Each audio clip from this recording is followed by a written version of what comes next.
ముందుగా అందరికీ నమస్కారము. ఈరోజు మనము 9వ తరగతిలోని జాతీయాల గురించి తెలుసుకుందాము. మరి 9వ తరగతిలోని వ్యాసం అనే పాఠంలోనే వచ్చిన జాతీయాలు ఏంటిదంటే, ఒకటి మసిబూసి మారేడుకాయ చేయడం. అంటే దీని యొక్క అర్థం ఏంటిదంటే మోసం చేయడం అనే సందర్భంలో ఈ జాతీయాన్ని వాడుతారు. ఇంకోటి కాకి బలగము. కాకి బలగము అంటే ఎక్కువ బంధువర్గము కలిగి ఉండడం అని అర్థము.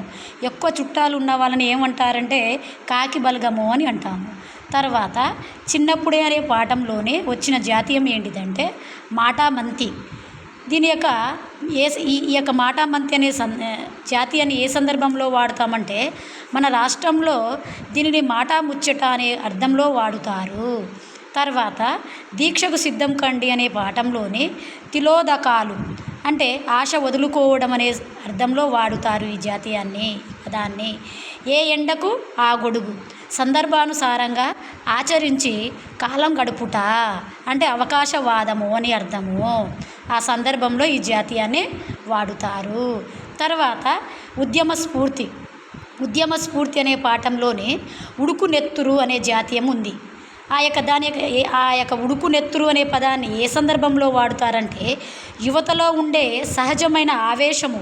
ఉడుకు నెత్తురు అనేది ఎక్కువగా ఎవరికి ఉంటుంది? యువతలోనే ఎక్కువగా ఉండడం అనేది జరుగుతుంది, ఆవేశము.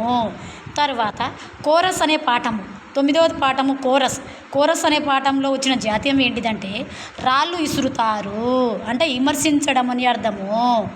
తర్వాత 10వ పాఠము వాగ్భూషణము అనే పాఠంలో వచ్చిన జాతీయం ఏంటిదంటే బంగారు బాట అంటే మంచి తోవ, మంచి మార్గము, అభివృద్ధి పదము, ఉన్నత మార్గము అని అర్థము. ఆ సందర్భంలో ఈ జాతీయాలని వాడుతారు. తర్వాత ధర్మపాలన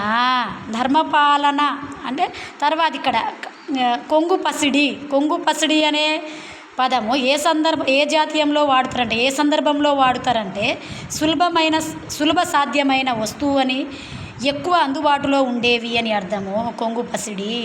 తర్వాత కట్టెలు తెంచుకొని పారుతుంది అంటే హద్దులు దాటిపోతుంది అని అర్థము. హద్దులు దాటడం అని అర్థము. ఈ జాతీయాలు 9వ తరగతిలో ఉండేవి. ఇవి 9వ తరగతిలో ఉన్నాయి. వ్యాసం అనే పాఠంలోనే మసిబూసి మారేడుకాయ చేయడము, చిన్నప్పుడు పాఠంలోనే మాటామంతి, దీక్షకు సిద్ధం కండి అనే పాఠంలో తిలోదకాలు, ఏ ఎండకు ఆ గొడుగు, ఉద్యమ స్ఫూర్తి అనే పాఠంలోనే ఉడుకు నెత్తురు, తర్వాత కోరస్ పాఠంలో రాళ్ళు ఇసురుతారు, వాగ్భూషణంలో బంగారు బాట, కట్టెలు తెంచుకొని పారుతుంది,